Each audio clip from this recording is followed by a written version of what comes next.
Well, Merry Christmas, everyone. I'm Pastor Tim Marvil from the Allen Park Presbyterian Church, and I'm coming to you from the beautiful sanctuary of the church, all bedecked out in some wonderful Christmas glory. We have our Christmas trees behind us and our nativity scene, and as I gaze upon our beautiful sanctuary, it's just filled with wreaths and just the excitement of Advent. What I wanted to talk to you today about was stewardship. We are in the midst of our stewardship campaign, pressing on, as Paul tells the church in Philippi.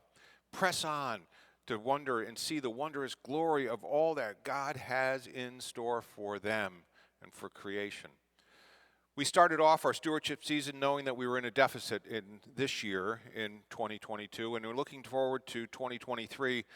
What we really wanted to do was to eliminate that deficit. It wasn't a big deficit. It was about $30,000, and that's about what we're going to finish up with. But we also know that there's been a resurgence of interest and vitality in the church. And one of the biggest things for this stewardship season was not only the amount of money that we wanted to have people pledge, but also the number of people that pledged. And I have good news on all those accounts. Now, before I give you those, we want everybody to know that we would welcome your pledge. If you pledge to the church, it means that we can plan on what we're going to be able to provide. I know many people don't pledge, but they give, and they give generously, and that's very much appreciated. What we're asking people to do is to step forward in faith and to provide that pledge. Maybe you haven't in the past. What that does is it allows us to look and see the levels of support that we have. I'm going to give you a great example, and where we would use more money if it was provided to us for next year. We've had a resurgence in our youth ministry. The pandemic shut down a lot of things, but now as we come out of that, we have a part-time youth coordinator, and we want to expand that because we've had some wonderful youth service events and a youth service team, and we can see that our approach is multi-generational, and it's just amazing how many people are participating in that. We want to expand that next year. This was an unbudgeted item. The session stepped out in faith and provided the funding for the youth service team out of reserves for this year. As we go into next year, we want to make it. And we know that people, when you tune in on Sunday and you see the steps of the chancel overflowing with children, I hear from you about how life-giving that is. We want to continue that. And your gifts, your pledges can help us do that.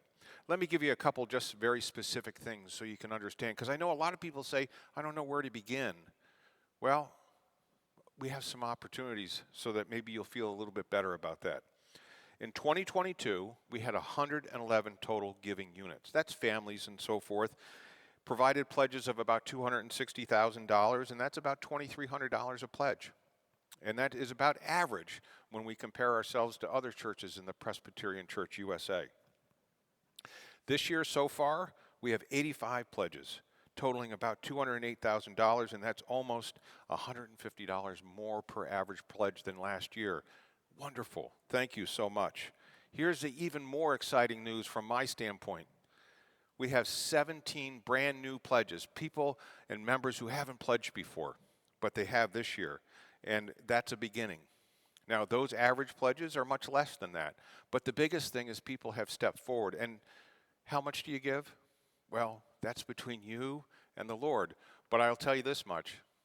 You'll never start to understand until you begin. Meg and myself, we've tithed for a long time, and we've always been amazed that we can't outgive God. That those and when we make that pledge and we know that it's going to ministry work, we feel really good about spending that money.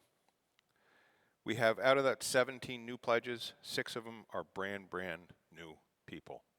So what can you do? Pledge. You can go online to our website, www.allenparkpres.org. There is a giving link there. If you don't feel comfortable doing that, you can call the office and talk to Margot Davis, who's our financial secretary. That's 313-383-0100. And you can talk directly to her. I don't know what anybody gives. I don't want to know. Nobody at the church knows anything about giving except for Margot, because she's the one. So if you have any questions, talk to her. It's an easy thing to do, but the hardest thing is taking that first step. So if you have supplied a pledge this year, thank you so much. We are so grateful. And if you're about to, thank you. But please do it, because on Christmas, we'd like to finish the Christmas season off in the celebration of the baby Jesus for what God has done for us. But also, we're going to be closing out this year's Stewardship pledging season. So God bless you all. We hope to see you. We have so much going on here. Three wonderful services on Christmas Eve, 5:30 for youth, young people. Then we have 7:30, which is a more contemporary service, and then our traditional service at 10 o'clock. We encourage everybody to come. Oh, and by the way, Christmas is on a Sunday, so we'll be right back here on Christmas Day at 10 a.m. And if you can't make it in person, all of these things will, of course, be live streamed. So God bless you all. We wish you all a very Merry Christmas. And thank you so much for the support of your church, Allen Park Presbyterian Church. God bless.